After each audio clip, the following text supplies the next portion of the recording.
And since we're learning about dichotomies, as you don't have to guess, so this sheet makes you all think that I'm a real Litvak and I know how to do things just very, very clearly and all that, but I also have that other part. So if I cry in between, it's just, I'm trying. We're going to start with Chana. Chana was someone that my father wrote about, and we studied Chana many, many times together. I have like lots of machberets because we learn together twice a week for very many years. And when I was reading through the machberets, it got me into that conversation with him. And just a little thing to tell you is whenever we would learn together, we always used to read, and when we would read books, we always used to read the footnotes together. And so I was trying to read and learn my Abba the way he always trained me that I have to read other people. So I was reading him with his footnotes. And Chana really moved him very much, and it was a place, she was a person that he was able to discuss many of his ideas about tefillah through her. I finished a book now, and it's called Are You Not a Man of God? Devotion, Betrayal, and Social Criticism in the Jewish Tradition. And I have a chapter there on Chana. And that chapter, I compared Chana, biblical Chana at the beginning, and then rabbinic Chana, to Freud's hysterics. Because as you can see, she has, if you read Anna O, and you read Elizabeth von R, and you read over and over some of the cases, it's like, oh my God. She doesn't speak, she mumbles, she can't eat. She's being diagnosed by the priest. So I have a whole little thing I did, and I compared it. But I would like to reread her together with you, and using a little bit of my father's paradigms of prayer to help us understand more about her. So when we read it, when we began to read, we always started in Tanakh, and so I brought for you Tanakh. And I remember him saying, you see, Tova, here's a woman with the two men in her life don't understand her. And as you see, when her husband says, well, I'm here, aren't I enough? And it's that kind of, I don't come to it from a cynical place. It came from such a love place, I think, of her husband saying, it's okay, and we have each other, and you can have a great life playing with me. And to a woman who is struggling and whose whole sense of self is about being a mother, she doesn't answer. There is no answer. She's totally silent. And then, she goes to Shiloh. And she goes on her own to Shiloh, and Eli the priest notices her mouth. And you'll see also in the Gemara afterwards, but we see he doesn't ask her what is going on. He doesn't say, why are you here? How are you here? He only sees her mouth, notice. He doesn't see, in other words, he's blind to everything else. And he diagnoses, right? He right away gives the diagnosis, and she answers him, and basically the story ends well, right? It seems like a sweet story. And, she says, no, I'm really just davening. I really want my this and this. And he says, oh, in that case, go. Which when I wrote about it, I also wrote, this is a better scenario than Freud with some of the hysterics, because actually the priest listens. When Dora answers Freud and says, excuse me, my no is no, and my yes is yes, and you're trying to make me into who I'm not, so as she says at the end, have a good day, Dr. Freud, and Freud then continues to write about why she resisted and why she this. So I wanted to say in this situation, our holy priest did a little better than the secular priests in terms of understanding and listening when they were spoken to. So it ends Ki'ilu well. I'd like for us to think about what was it about Hannah that touched rabbinic imagination so much to write what they wrote about her. But before we get to it, I'd like to go back to the place of the not eating, because I think what I wrote in my book in some way was a little bit mistaken. It's already being published, but she didn't eat only in Shiloh.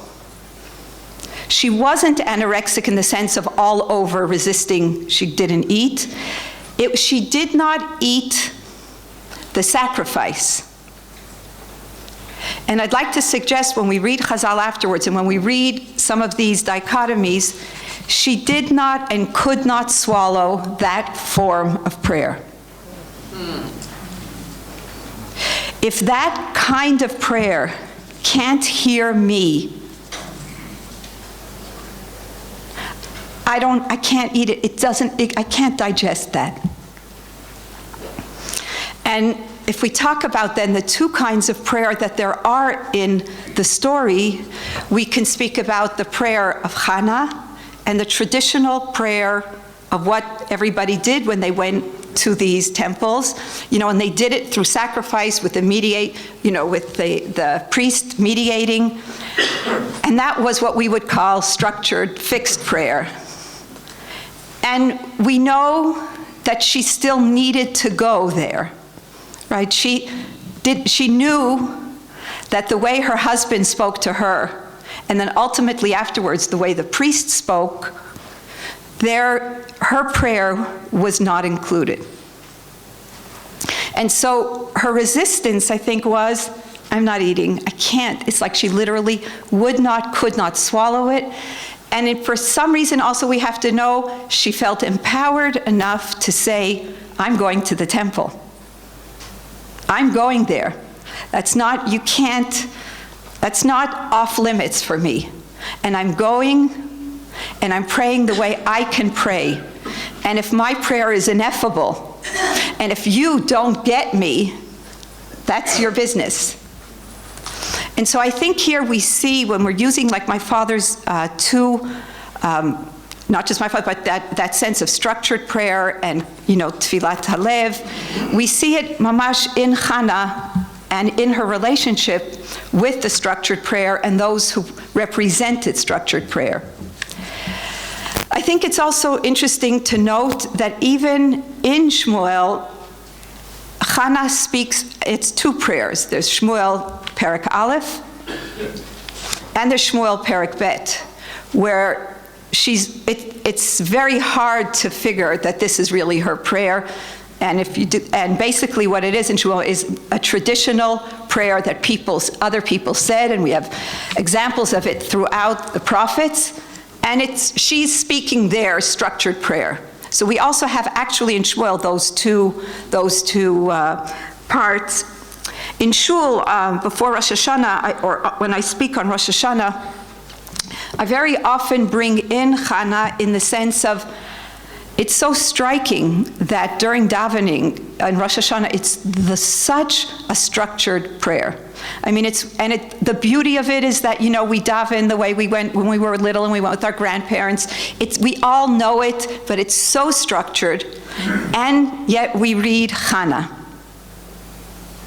And I'd like to suggest that part of reading Hannah is how do we bring that voice into our structured prayer, and how do we make a shul that can hear the ineffable cries of those that don't have a voice.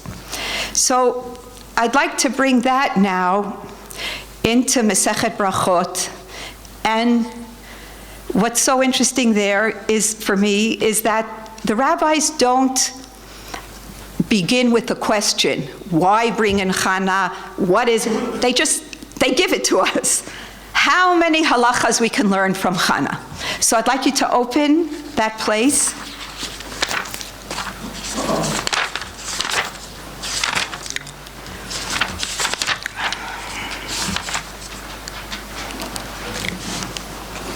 On page 15, and we'll read it in the English if you will forgive me.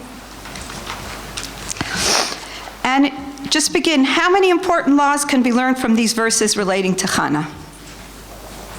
Now, Chana, she was speaking in her heart. From here we learn that the one who prays must direct his heart towards God. Only her lips moved. From here we derive that one who prays must pronounce the words with his lips. Her voice wasn't heard, blah, blah, blah, blah, blah. I don't mean blah, blah that way, I'm sorry. Just etc.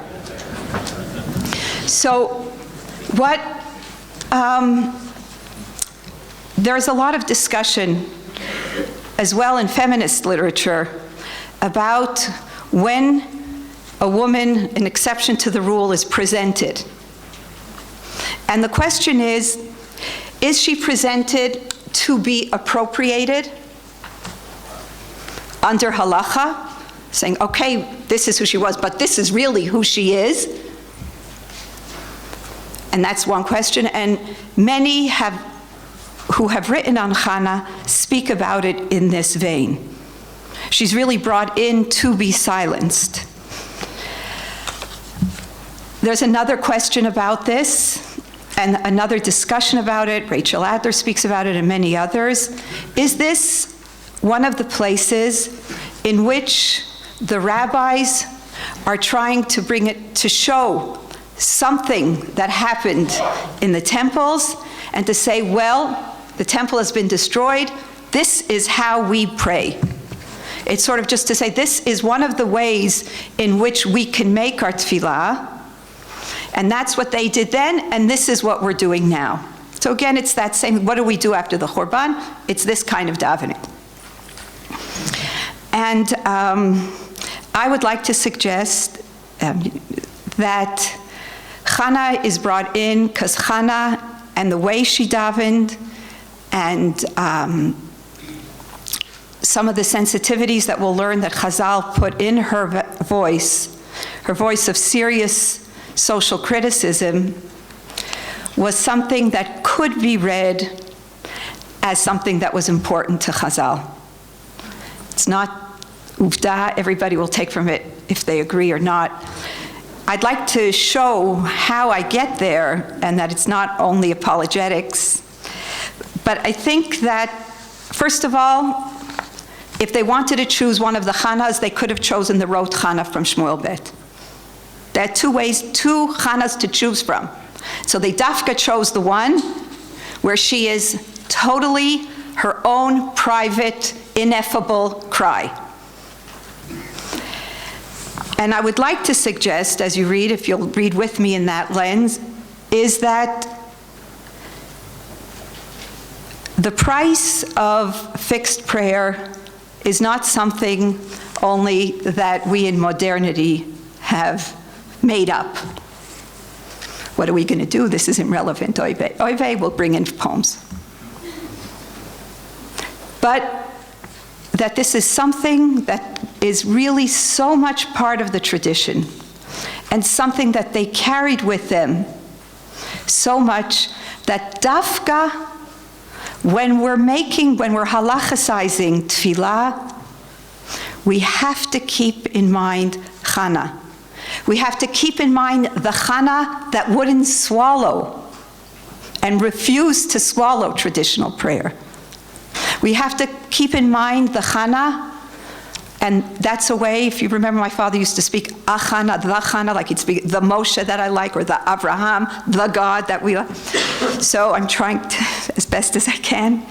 So that Chana, who felt it was her right to break through the walls of where she wasn't really supposed to be, and to say, the temple is mine, and it's mine to daven in the way I need to daven, who can be able to recognize that traditional prayer is not expressing her needs, and those who are in power can't hear it even. And at the time that they are halachicizing prayer and really putting in the minutia of all the details of halacha, Hannah is in. And keeping that, and keeping that spirit of hers, is something I think that they've tried very much to keep. And if we see and we learn afterwards, then I think it's important to see from that lens how Chazal and what they put in her mouth vis-a-vis the Kohen, vis-a-vis the priests, and then even more vis-a-vis God. And we see someone who really has, in some sense, she's really in touch with her needs. So after we read this, we read then, and Eli said, "How long will you be drunk?" From here we learn that one who observes his friend doing something improper, it's obligated to reprove him. And then Hannah answers and says, I don't know, this is a little bit cut out. "Lo adon ata b'davar hazeh, velo ruach hakodesh shora alecha."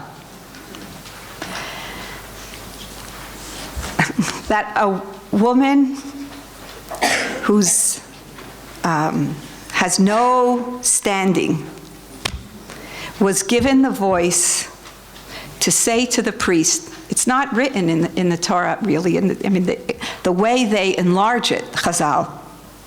Because remember in the Chumash, it really finishes nicely. It's a sweet story. He said, okay, have a child, see you next year after you finish nursing. It's all done. It just all seems so clean. But Chazal didn't accept that it was that clean. And so she basically, I would say, for those of you who studied with me in the past, the way I read the Bruria texts, when Rabbi Yossi Haglili asks Bruria, where will we go? How will we go? How do we get to Lod? And I always say, we're not getting anywhere. We're not going anywhere. And she takes it as a sexual improper invitation. And she answers him back what? Glili tipesh. She strips him of smicha. Here we see the simple woman basically saying to the man of God, you're not a man of God. And why aren't you a man of God? And why aren't you a man of God? Because you couldn't see me. You couldn't, in your religious imagination, did not have the space to imagine that I am davening. Your religious imagination is so narrow that you couldn't guess. You couldn't say, oh, here's somebody else who's coming and davening. You right away went to defining me out, looking just at my lips. And so the woman who truly davens is also saying to the man who's supposed to mediate davening, who is the holy priest, you're not a man of God. And you can't be a man of God because how you treated me. So she has the power in that sense to bring that subjective experience, both the subjective experience of wanting to be a mother and the subjective experience of being named, of being told she's not part. And that subjective experience, Chazal endorses. And Chazal gives her the voice, because they enlarge what it was from the Torah. It's not a direct quote. They add on, and she says, you're not a man of God. And so there is an understanding, I think, what would be or what could be a man of God. And it continues. And then a second one is this, and she says, are you not a master, right? Is not the Shekhinah and the divine spirit with you that you judged me unfavorably and did not judge me favorably? It's just a different version. We don't have time to go into the exact reasons. I invite you all to read my book.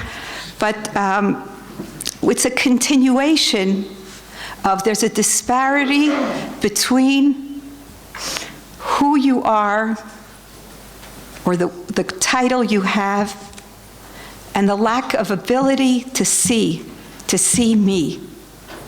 And that lack of ability makes you not a man of God.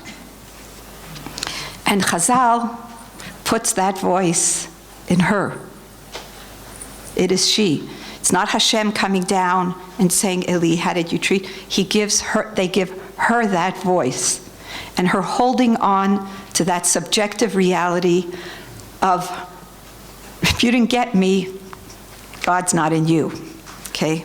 So when we go on, and I look at the next slide, we don't have to see, take not your maidservant, just look at the next. So let's skip a paragraph and we'll read another paragraph. Eli accepts Hannah's explanation. Right? And that's just the Torah. And then we come to where my father will use some of the terms that you have here on this page, of that feeling that she can directly speak to God. There isn't here the master, the subservient. Here you have someone who's addressing God directly and saying, who are you? What kind of God are you? Aren't you the God who can do everything?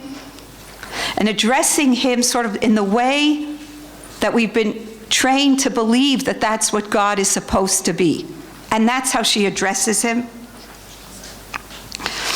You can't just do this little thing, right? And then they bring, which is very interesting, the story of a king and of somebody who's not been invited in and who brings the critique to that. So I'd like you to think a lot about who's invited in, who's invited out, and who those ins are, and who do they say come and don't, and what voice does that one who's been outed speak. And then we get to a place that is really, it's one of those like places that I have a lot of nachat ruach from, and that's when Hannah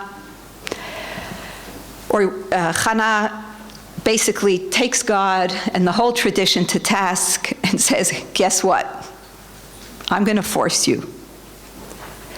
Now, what's for me so striking here is that if you do an intertextuality thing, and you look in Masechet Sotah, and we see the discussion, can women study and can't women study? Can we teach women Jewish texts or not? It goes around, and they bring in the example of the Ma'amarim. And what do they say there? They say there's an argument. And one says, we should definitely teach our women Torah. Why? Because in the issue of the Ma'amarim, it says that if you do a mitzvah, zchut tolala, if you do a mitzvah, then, and even if you had an illicit sexual connection, the mitzvah that you do will delay the implementation of the Ma'amarim.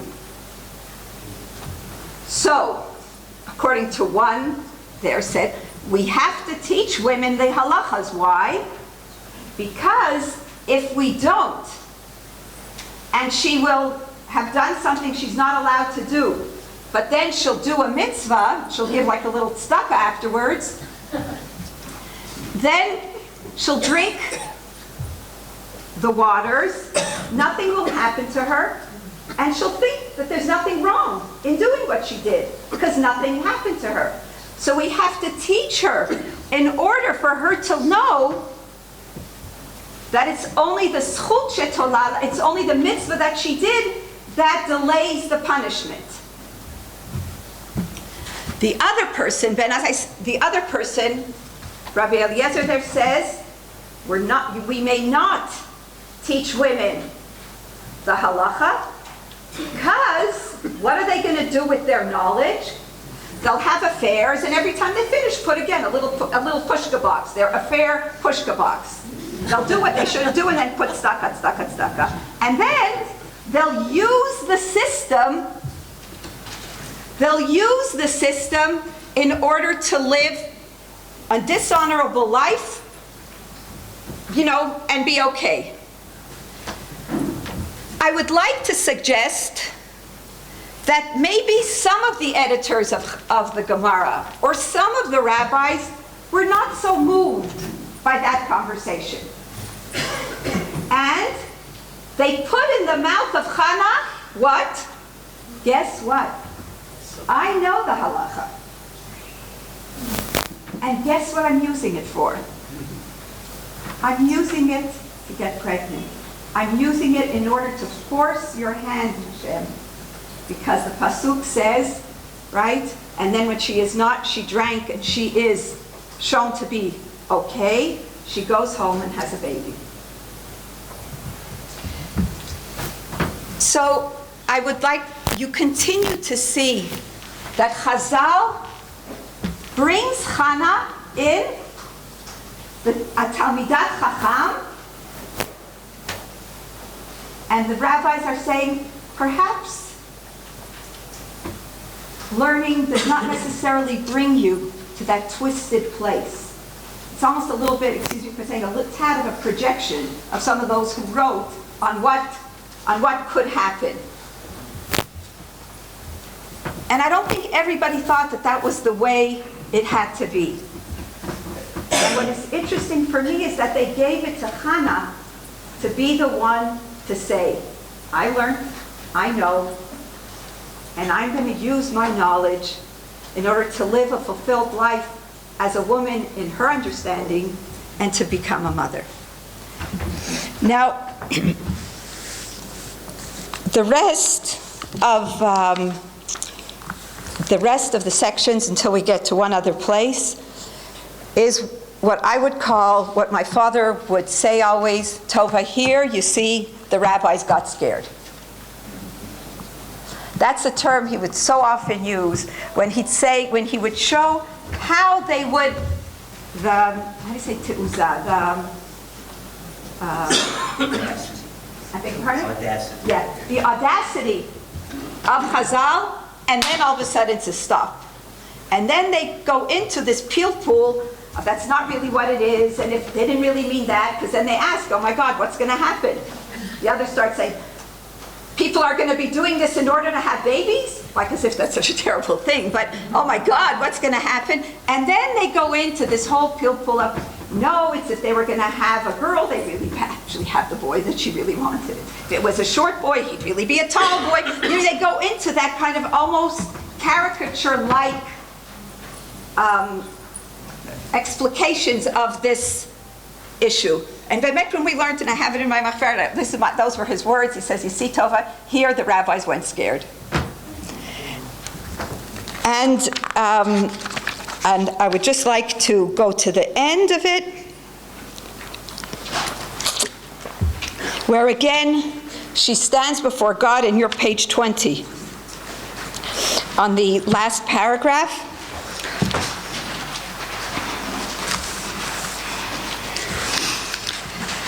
when she says, and this in his book, The Living Covenant, in the beginning, when he speaks about Hannah, he brings this text in that she says, of all that you created in a woman, you did not create a single thing for naught. You created eyes to see, etc., etc. And these breasts that you have placed upon my heart, what are they for? Grant me a child that I may nurse them. Grant me a child that I may live the life that you made me for. You created me for this. Be who you are and who you are supposed to be for me. Again, this is the Chana that comes with that te'uzah. I'd like to just go through some of the other sources because I would like to save time for maybe if there's questions or you'd like to comment on things. So in Masechet Eruvin, when you studied in Masechet Eruvin, again, these are places that he quotes in his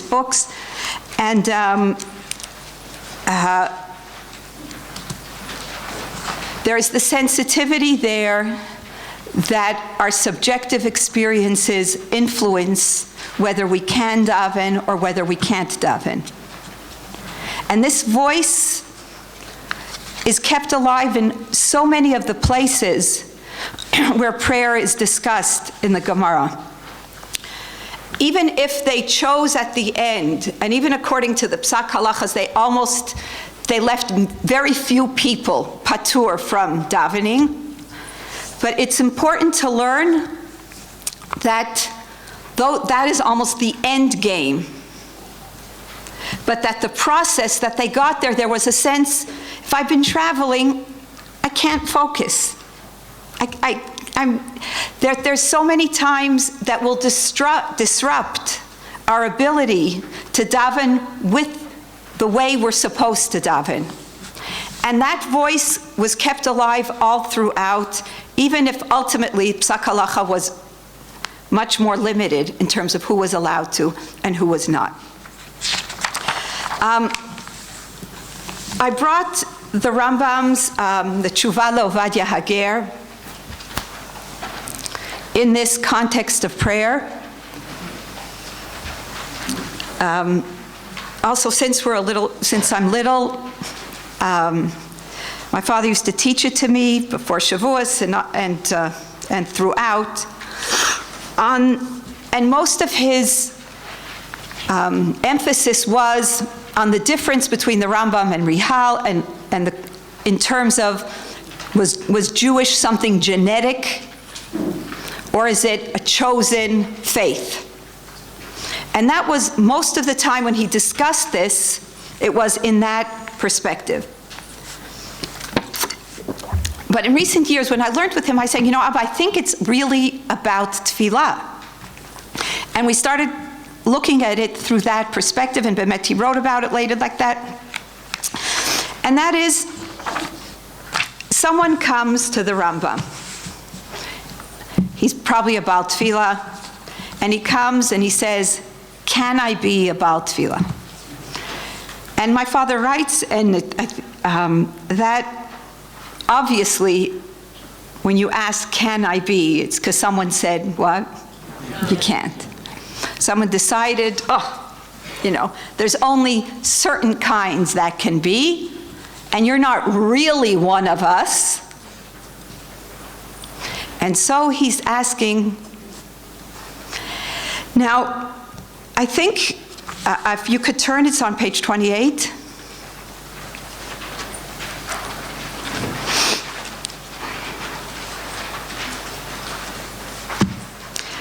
And it said in the third paragraph, it says, you ask me if you too are allowed to say in the blessings and prayers you offer alone or in the congregation, our God and God of our fathers, you have sanctified us through your commandments, you have separated us, you have chosen us, you have inherited us, and all of the us.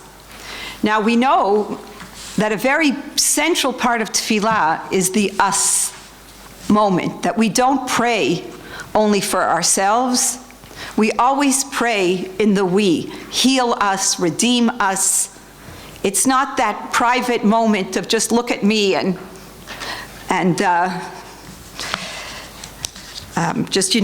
things are so great, which is also why in shul, nobody ever answered me, and we obviously won't change the minhag, but I always found it very strange after hatkafat mechablim or something that a lot of people were hurt, those who weren't say hagomel. There was something about it that I just was saying we should just be quiet. But the we is something so central in tefillah, but what happens if I'm not a part of that we? What happens if my history is not your history? Now, I'd like to share that one of the things that I understand from this is that the Rambam, first of all, legitimated that question.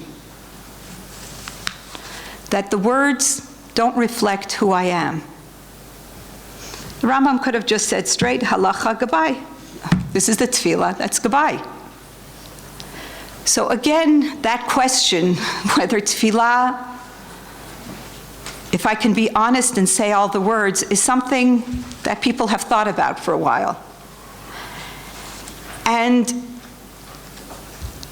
so someone is struggling saying, I don't know if I can say things about the past if I wasn't part of that past.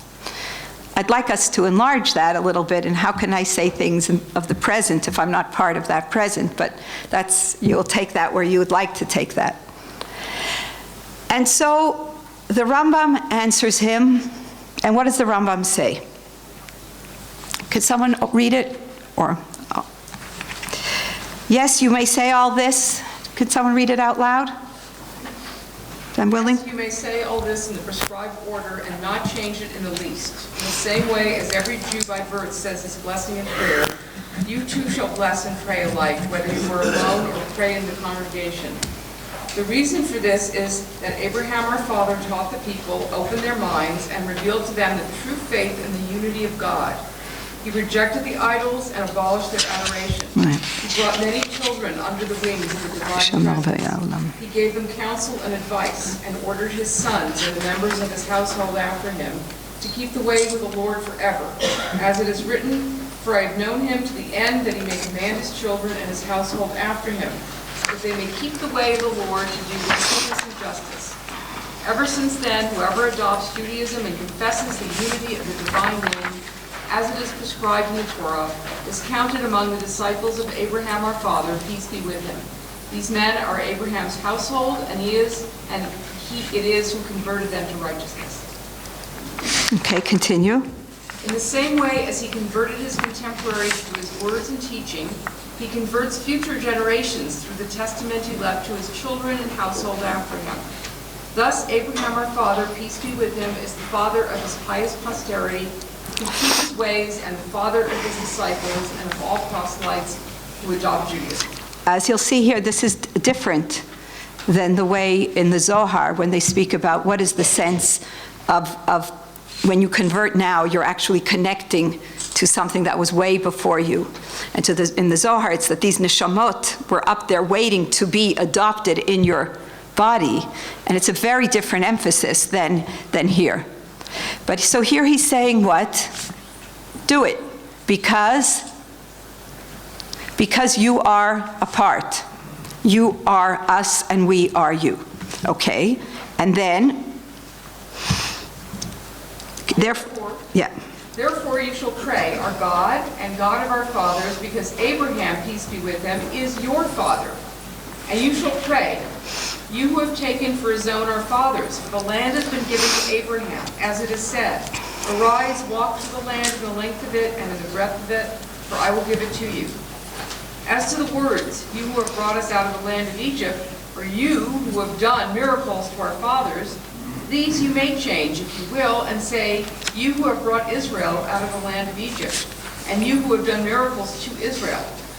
If, however, you do not change them, it is no transgression, because since you have come under the wings of the divine presence and confess the Lord, no difference exists between you and us. And all miracles done to us have been done, as it were, to us and to you. Okay. So what is the Rambam saying here? What do you think? If you need to change the words so they are more appropriate to how you feel, you may do so. Right. So at the same time that he says, you are one, according to halacha, according to tradition, I am validating a subjective experience that you don't feel. You are talking about another people that you joined. I'd like to open this a little bit, and that's understanding, I think, that your parents are still your parents, and that it's okay. Not that your parents are still your parents, and oy vey, we have to purify you from your past. But that actually your parents are still your parents, and they're in you, And therefore, when you speak about your past, you're speaking about your own parents' past. And it's okay that that consciousness is with you when you're davening, and if that leap, and if you feel that you can't take that leap, then it's okay. Then say, that took Israel out. But only do it if that's what you feel. And then he'll come back and say, but there is no difference between us. So what he'd say here is that halachically, there is no difference between us. You are us, and we are you, and the choice to be us is a choice of faith. But it really may be that you're still very connected to where you come from. And I would like to suggest that's a blessed way. And he's not trying to say, which is why I always ask that when people come up to have an aliyah, that they're not Chaim ben Avraham v'Sarah, or if they are ben Avraham v'Sarah, they keep their parents' names, so that they're, Chaim ben Avraham and Sam, or whatever it is. Because that is just, it always feels so strange for me. And here in the Rambam, I'm not saying this is exactly what he meant. I would not, I'm not so presumptuous. But I am saying, by his words, he leaves an opening that the person who's davening cannot describe his history as if it is one with the history of the people that he joined.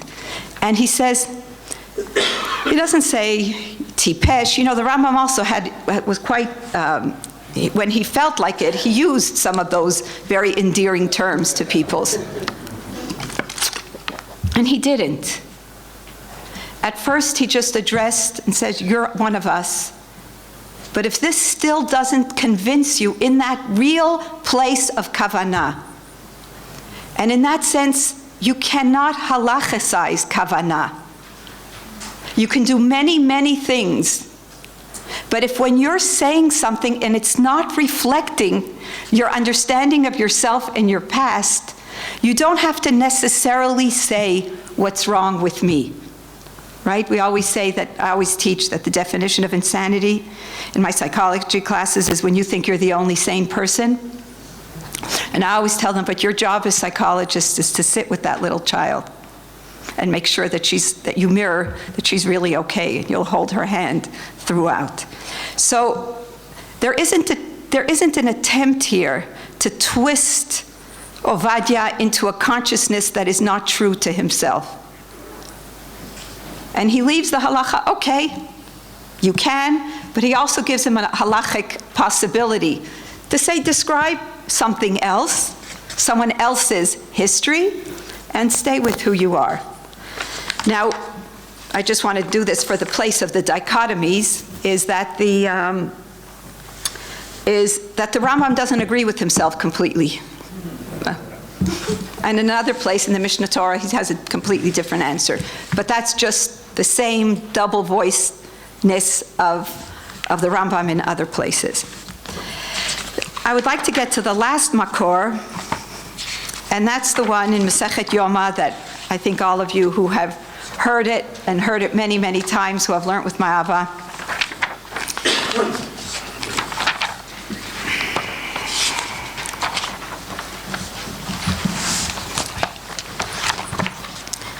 And that is what gave him the title of his second to last book. And that is that the God who doesn't believe in lies, right?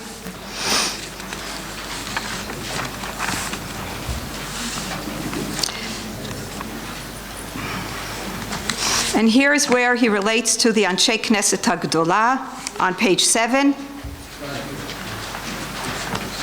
On page 7.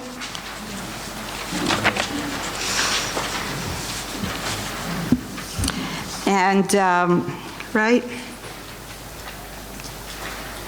Is that, here it is? And in the middle of the last paragraph, why were they called the men of the great assembly? Why were they great? Why were they great? And because they restored the crown of God's glory to its original luster. How so? Originally, Moshe came and said, Ha'el lagadol lagibor v'anora. This is the prayer that we're supposed to say, right?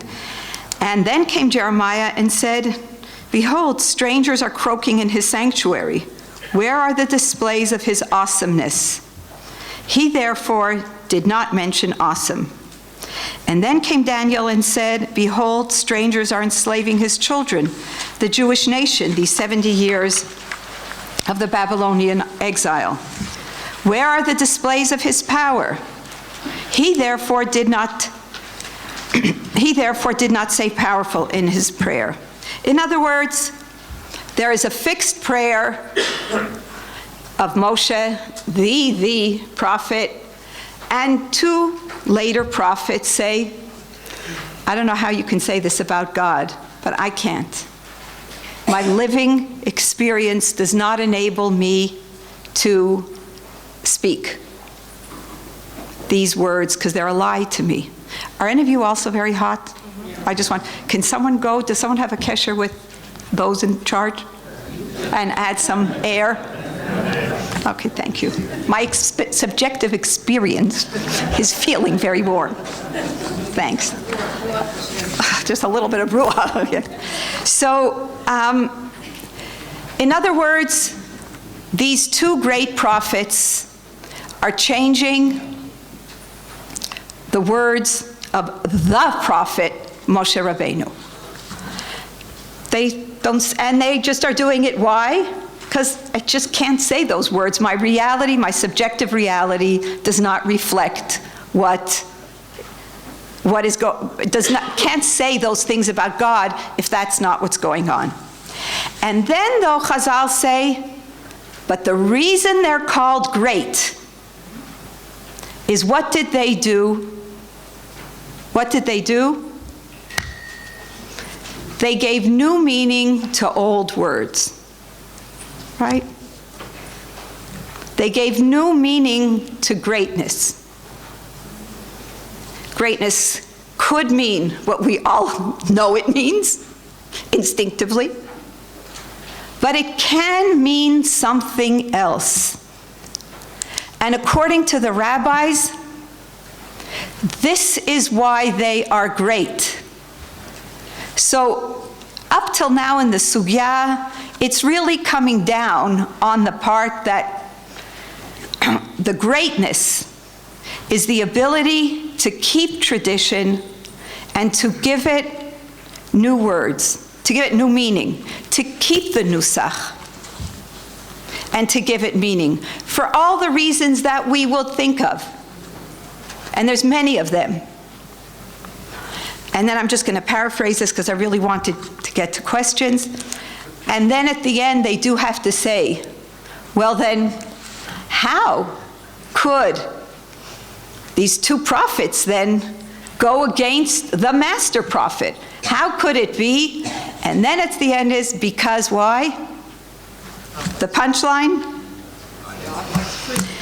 Because God, right. They knew about the Holy One, blessed is he, that he is truthful and despises falsehood. They therefore would not speak falsehood to him. So that even though Anshe Knesset HaGdolah is great, and that is what their mission was, it was to take an exiled people in their struggle and to say, we're going to give new meaning to words. Now those of you, or those of us, or the prophets, who really could just say, like Wittgenstein's understanding of ordinary language, you just go into the street and ask, what does great mean? And they'll tell you, and you feel like you're like this, saying great, but it's that other great of what, and if you can't do it, so then you can't do it.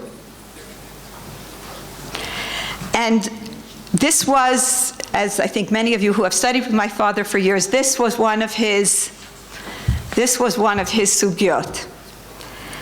And I think it would be very difficult although it is discussed in dichotomous ways, right? Kavanah, keva, as in this page, I think that my father always teaching it with both was because I really do believe that he lived both of them. That this was not, okay, we have to only go to the truth, and if that is true, that God does not believe in lies. But he always taught it with the reisha of what was the greatness of Anshe Knesset HaGdolah. And so my father did speak the language of dichotomies. It was a language he inherited from the Talmudic and philosophical traditions and the stock and trade of his primary teacher, Rav Soloveitchik.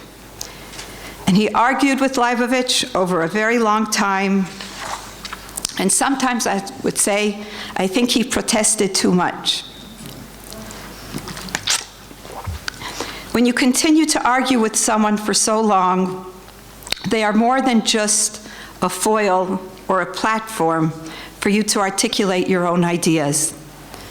I believe that for my father, as I said at the beginning, they were parts of himself. They gave voice to voices within him that he struggled with, that he defined himself against, and in this process, defined important parts of him as well.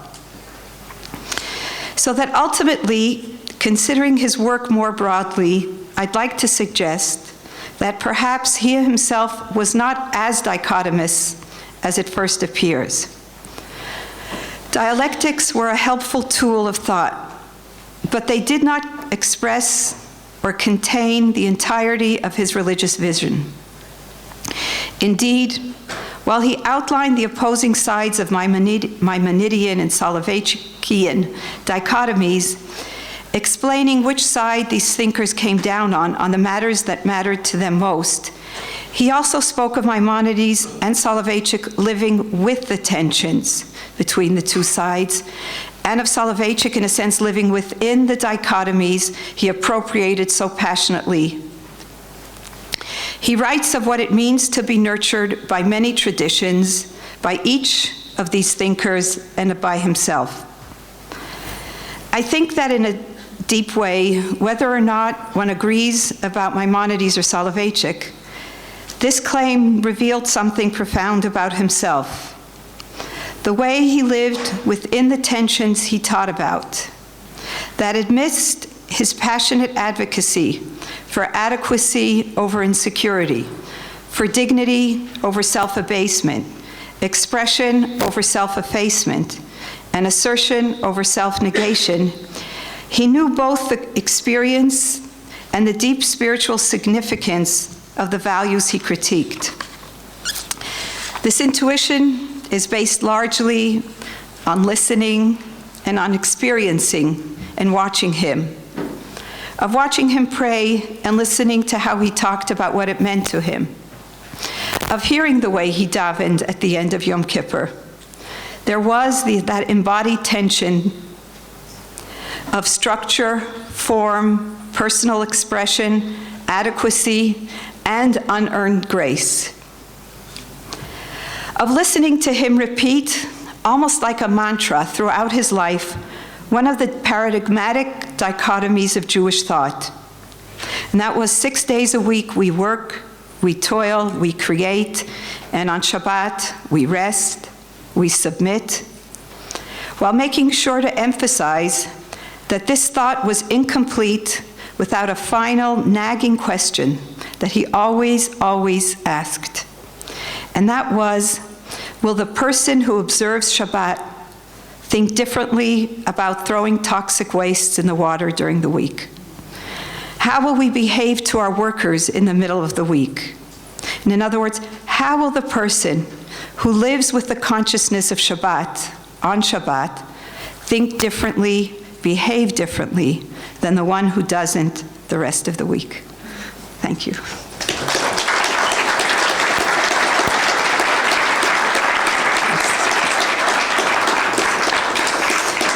So I finished B'chavana earlier because I would like to take questions, and and be happy to try to answer. And I'll take a few, yeah. I guess this is more for you than for how your father might have looked at this, but if the words of the prayer, fixed prayer, really don't speak to you, how far do you go in changing the words, in eliminating words or adding new ones or coming up with, I mean, a more extreme example would be, taking the Baruch Atah Adonai Eloheinu Shalom and doing a Marshall Falk on it, Yeah. really changing it. Right. Okay. Any other questions? Oh, wait, 1 minute. Yes? It occurs to me that Kavanah could potentially lead to a sort of narcissism where the self is experiencing these extraordinary moments of passion. And I'm wondering if the Father or if you ever spoke about the potential dangers of that, of Kavanah leading in that direction rather than leading to purpose or perhaps even leading out from. Yeah.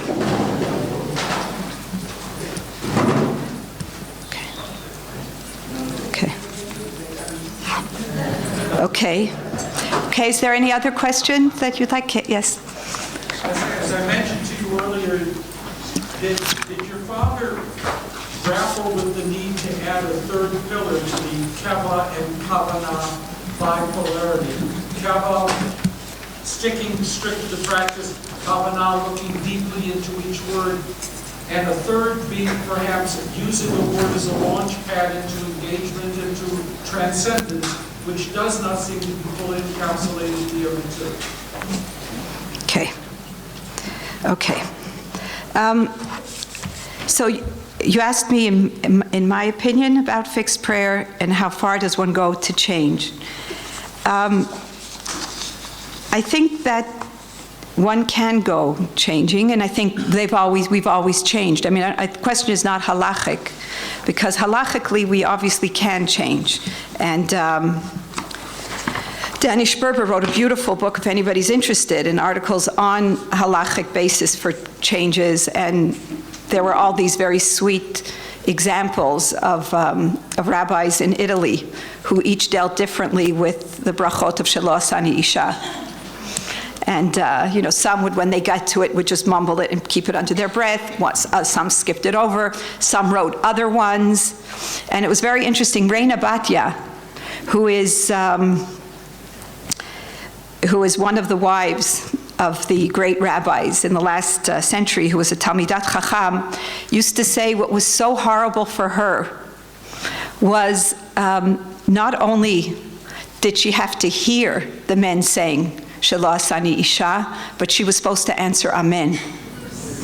And she speaks about that experience as the most horrific experience that she had to do. What is the name of the book? Reina Batya is a woman. She is Danny Sperber on Tefillah, on the changes of Tefillah. I'll give it to you. You can email it to me. I don't remember the exact, here, Hurima la Tefillah. I don't remember the exact word.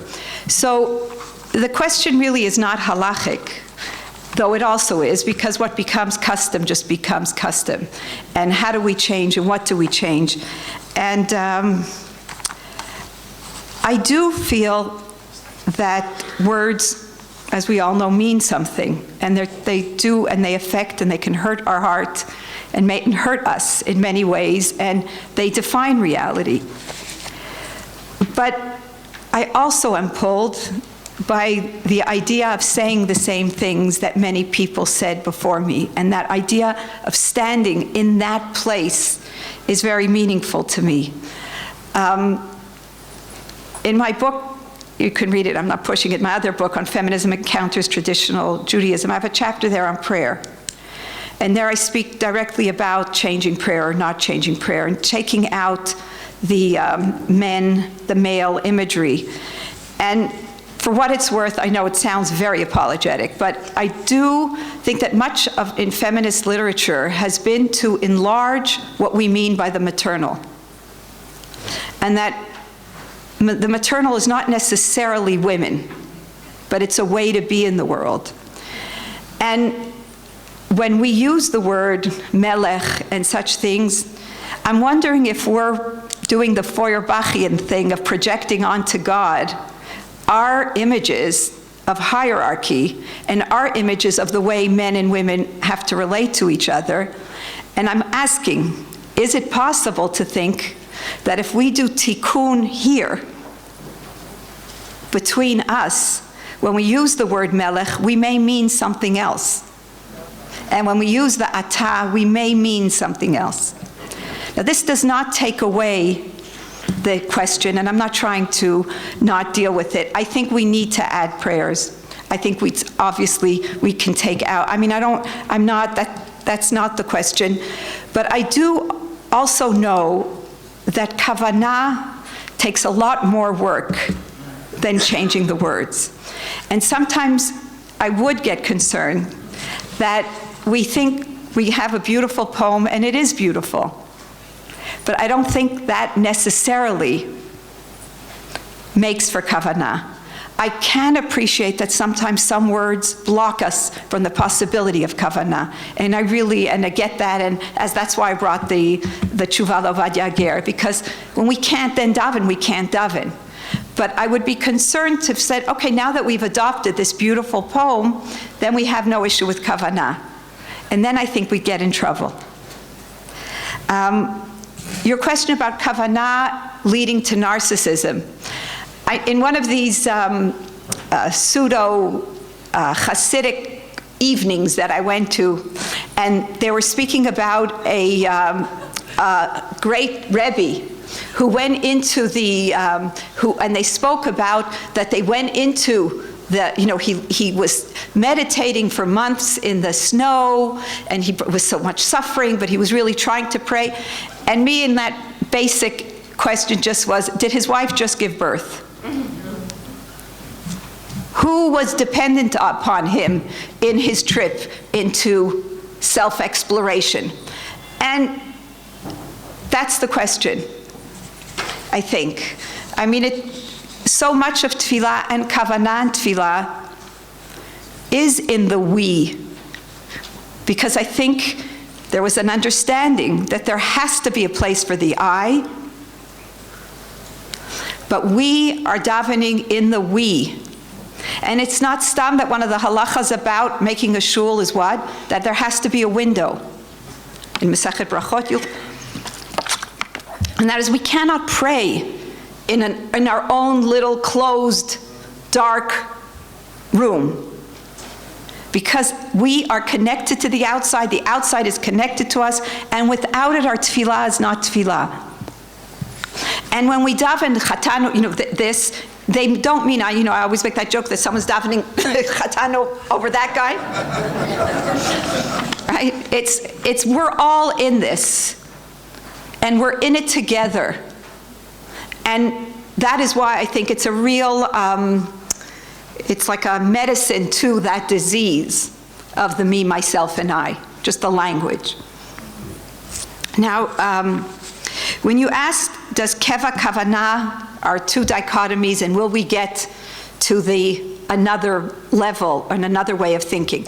So I used, and I wrote these from my father's books and reading them over, and wrote these down if they appeared more than 3 or 4 times in his writing, so that it would give us just literally the language that he used around tefillah, and when he was in conversation with many of the people, what was the dichotomous way he often presented it. But you asked me about my Abba, so I'll try to answer in that headspace. My father was not Hegelian. And this thesis, antithesis, synthesis, little mivneh, that most introduction to Jewish philosophy classes have, and they are just deathly, is not the way he thought. So that I wouldn't say, and also I really would not like to say, there's fleishiks and milchiks, and let's all live in the Parav place. The extremes are extremes, and they're there. There's extreme feelings of adequacy, and sometimes the self-corrective is the opposite extreme. I don't think that it would be fair to say that he just used these terms stamazoi. He used them too much and they were too much part of his religious experience to say they're this dichotomy in order to make the third place. They're this dichotomy in order to be in this dichotomy, and I think there is also a way out of the dichotomy. So that when he speaks about the we and the need to daven for we, it's not an exact polar opposite of then the I. It's not, it is something else. So I think there are places where there might be the this, and that, but often it is that a deep tension, and I think my father lived in that deep tension a lot of his life and in a lot of his writing. I remember, like as a little girl, I remember when he was trying to teach me that between the Rambam, that was his first book, the distinction between, the Rambam in the Moreh Nevuchim and in the Rambam in the Mishnah Torah, and there's these two places. And I remember asking him, Abba, why do you have to, like, this is such a yeshivish question of Bona Yashevet Hastira, like, let's get to the contradiction. And I remember asking him, could it be that he just changed his mind? Like that very simple kind of thing that, like, since when does anybody agree with what he wrote when he was 23? Right? Like, why is this such an issue? And it was interesting because many feminists, psychoanalytic feminists, in reading Freud, read in the same way. There's the Freud, the beginning Freud, the later Freud. This Freud needs to be privileged over that based on their intuitions. Avineri did that with Marx, right? The young Marx and the older Marx.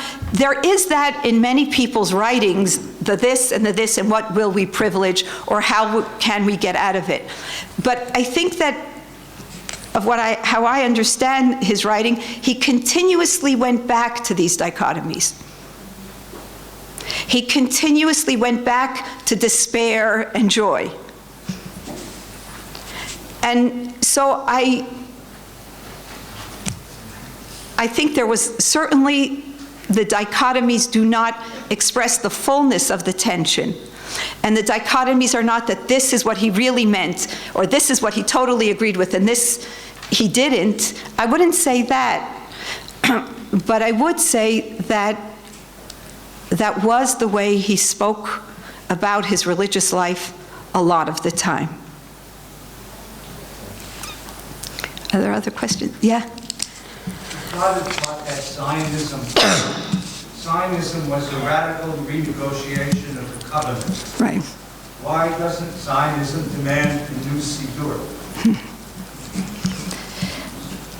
We broke one the last time we renegotiated the covenant. We wrote a new one. Yes, isn't it time to write a new one? We renegotiated the empowerment of human beings vis-a-vis God and history. Right. And so you ask me, what do I think, or what do I think he thought? Because that's...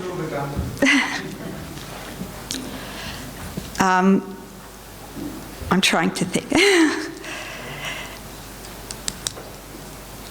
I think that the way I understand some of the ways that he wrote about Zionism was that we were able to bring many of the values that we continued, that we held in Reshut HaPrat, into Reshut HaRabim. That we weren't, that taking responsibility for our own destiny, though, did not necessarily neutralize many of those other values. And so I think that that tension about what Zionism was, if any of us dared be Mechalel Shabbos, my father could rebel against us, but we weren't allowed to rebel against him. And so if any of us dared even think about the idea of not being frum, his thing was, I didn't bring you to Israel to be a pagan. And those were his words. Those were his terms. So that Zionism is enabling another way by in some way taking our destiny into our hands. But anybody who knows anything about the army here knows that we really need a lot of siyata d'shmaya. And that great difference between how we were in the Gola and how we are here is not so amazing. That's how I would answer it, really. And that the idea, though, of being responsible for the public space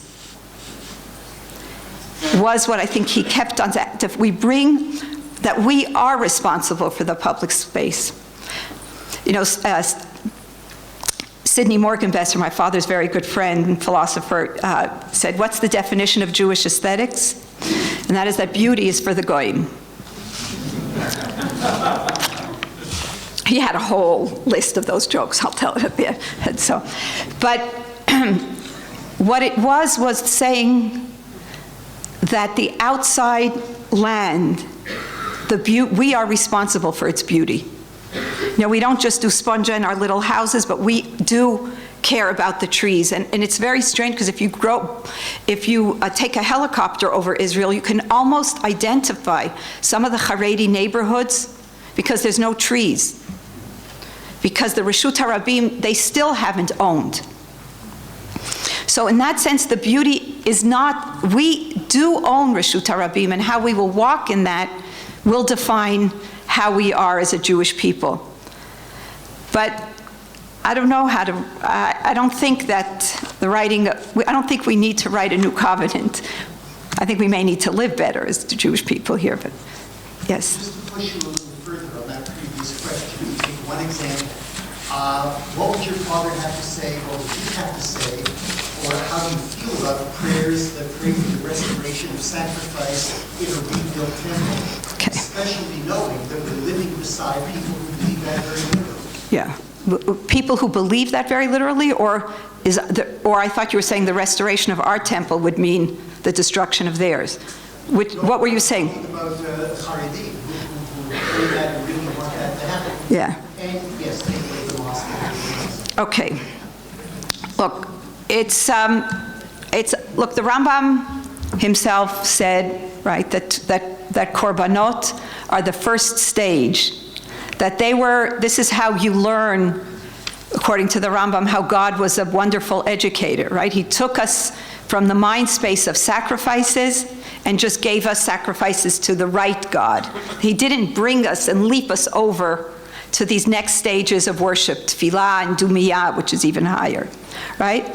And then when you go to the Rambam, when he speaks about the future, he speaks that there's going to be sacrifices again, right? So it's like a very difficult, mushy situation there.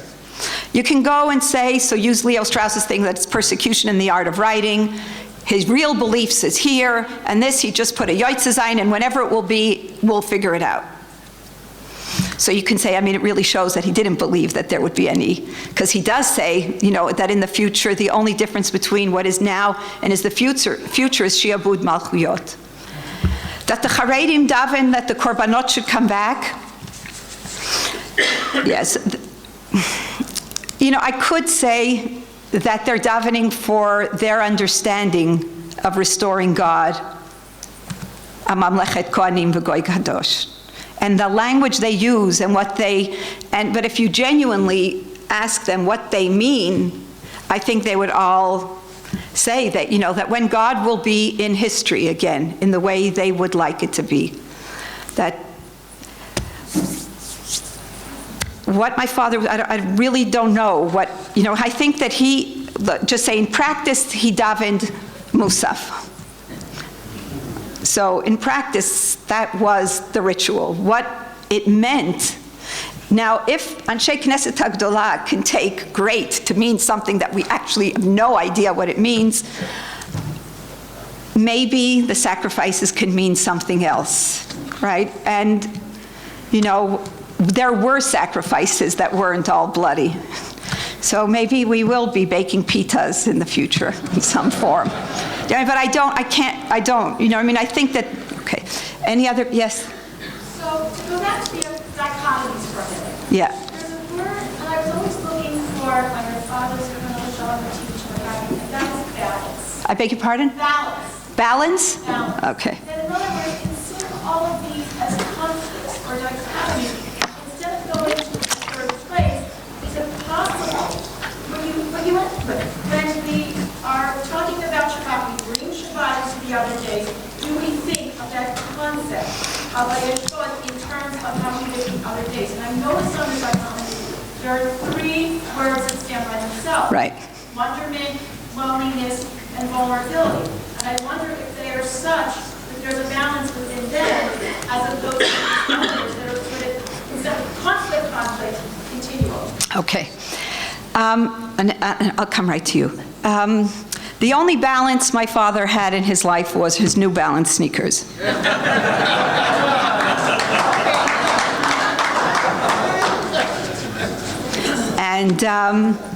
And that was never something that I think he religiously aspired for. Sometimes, and I think in that way I'm similar, and I would like the image of being a wasp and being cool and being balanced and all that. It just, I've given up already. It's just, my hair's curly and it's going to stay curly.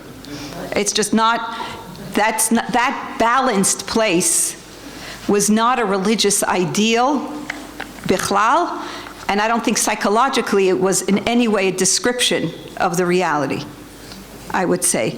Now, the reason those three didn't have things is because I tried as best as I could to be very midayek with when he wrote things, and he didn't bring those in with an opposite, so I let it for you.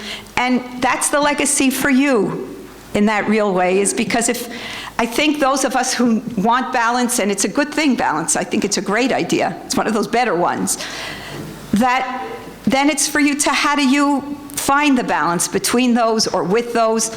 But I think the religious personality by nature also is an extreme personality. And as we love, we don't love in that, you know, there's like power, you know. But I think though that I'm not, but balance is not parav. I accept that. I totally accept that, and I apologize. I think you're right. But I think in this situation, in his thought, there wasn't balance. And yes? Did you have a tension with your father's not being a feminist? How did you deal with it? Me? How did I feel about it? How did you deal with it? How did I deal with it?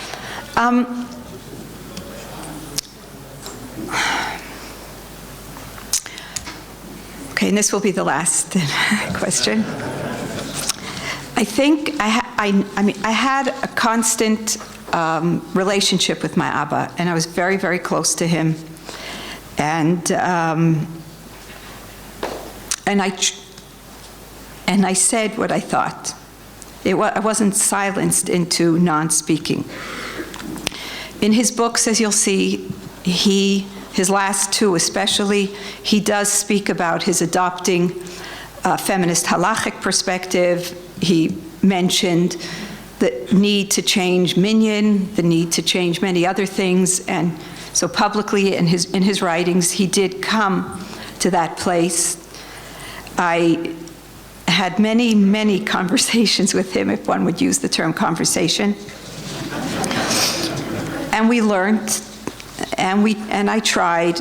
And what I would just say is that the day before he died, I was sitting with him, and my mother was there, and I was with my sisters. And I was talking like I usually do in learning with him, because that was my way of connecting. And I was speaking to him about some place in Rabbi Akiva, and in something that we learned. And I was saying, right, Abba, you finally agree with me that you didn't understand enough the place of Rabbi Akiva in this sugya. And I know it sounds strange that would be my conversation, but that. And my mother said, Tova, you're killing him.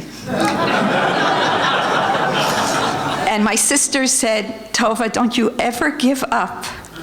And so I do have to say that till the last minute, I didn't give up, and I did speak. So thank you very much for being here.